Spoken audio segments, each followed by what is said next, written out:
अजीब बदलाव महसूस हो रहे थे, लेकिन उस धुन ने मानो उसे सम्मोहित कर दिया था। सुनहरी धुन के पास पहुंचकर उसने महसूस किया कि अब वो 5 साल का बच्चा नहीं, 21 साल का नौजवान बन गया था। सुनहरी धुन की दूसरी तरफ उसे अजीब अजीब आवाजें सुनाई दे रही थी। विपिन डर के मारे वहां से वापस अपने घर की तरफ लौट पड़ा, लेकिन एक आफत उसका इंतजार कर रही थी। तुम्हें इस गलती की बहुत बड़ी कीमत चुकानी पड़ेगी विपिन। मैंने तुम्हें कितनी बार मना किया था काला हारी की उस गुफा में नहीं जाना, लेकिन तुमने उस गुफा में सोए शैतान को छेड़कर सबकी जान दांव पर लगा दी है। उस पर चिल्लाने का कोई फायदा नहीं गायत्री। अगर विधि के विधान में यही लिखा है तो अब हमें उसका सामना करना होगा।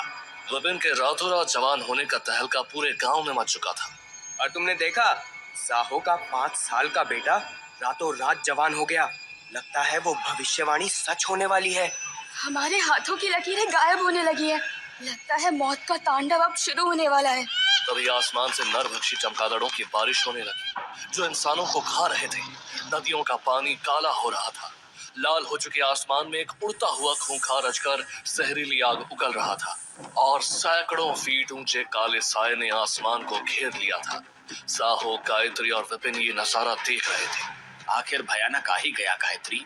हमें सबसे पहले अपने दिव्य लाइब्रेरी को सुरक्षित करना होगा। अगर वो भयानक के हाथ लग गई तो पूरे ब्रह्मांड का विनाश हो जाएगा। गायत्री और साहो ने उस दिव्य लाइब्रेरी को सुरक्षित करने के लिए मोर्चा संभाल लिया था।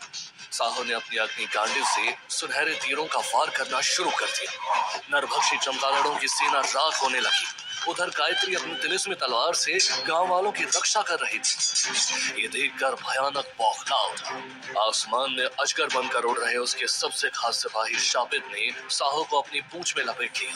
तभी विपिन अपने दोनों हाथों से शूल लेकर युद्ध में कूद पड़ा। उस गुफा में वो सिर्फ बड़ा ही नहीं हुआ था, बल्कि शक्तियां भी हासिल हो गई थी। उसने शापित के सीने में नीले धातों के खंजर को घोंपकर एक झटके में मौत के दर्शन करा दिए। वाह मेरे शेर, तू सच में बड़ा हो गया है। उस गुफा में सिर्फ बड़ा ही नहीं हुआ पिताजी, शक्तिशाली भी बनकर लौटा।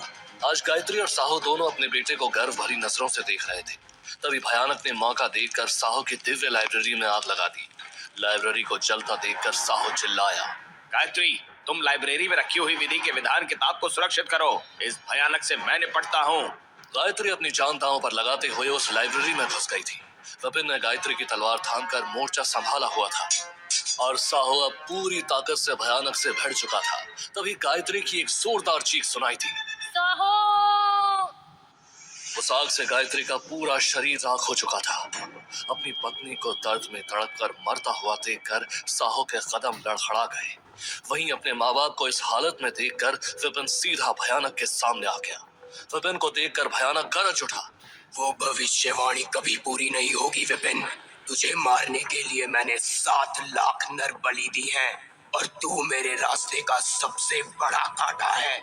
और उस कांटे को तू कभी हिला भी नहीं पाएगा। भयानक गुस्से से आग का गोला फेंकता है, और विपिन अपने हाथ में पकड़ी हुई छड़ी घुमाता है और ऊर्जा की ढाल उस आग के गोले को रोक लेती है। दोनों के बीच भीषण लड़ाई शुरू होती है। तुझे क्या लगता है ये साधारण सी छड़ी मुझे ज्यादा देर रोक पाएगी? ये छड़ी तो साधारण है, पर बंदा खास है। अब देखो जादू का असली खेल। विपिन छड़ी से हवा में कुछ लिखता है। अचानक कालाहारी के सारे पेड़ जिंदा हो जाते हैं और भयानक पर हमला कर देते हैं। भयानक उन्हें आग के गोले से जलाने की कोशिश करता है, लेकिन उन पेड़ों की संख्या बढ़ती जाती है। ये खेल मेरे साथ मत खेल विपिन। तुझे नहीं पता मैं कौन हूँ। असली खेल तो अभी बाकी है। वैसे तुम्हें क्या लगता है, तुम्हारा ये विधि का विधान मुझे हराने देगा? तभी भयानक अपने सबसे घातक विष भौंकार हमला करता है, जिससे बचना किसी के लिए भी नामुमकिन था। विपिन की तरफ आती विष भौंकार को देखकर साहो घबरा उठता है। वो विपिन को बचाने के लिए उसके सामने खड़ा हो जाता है।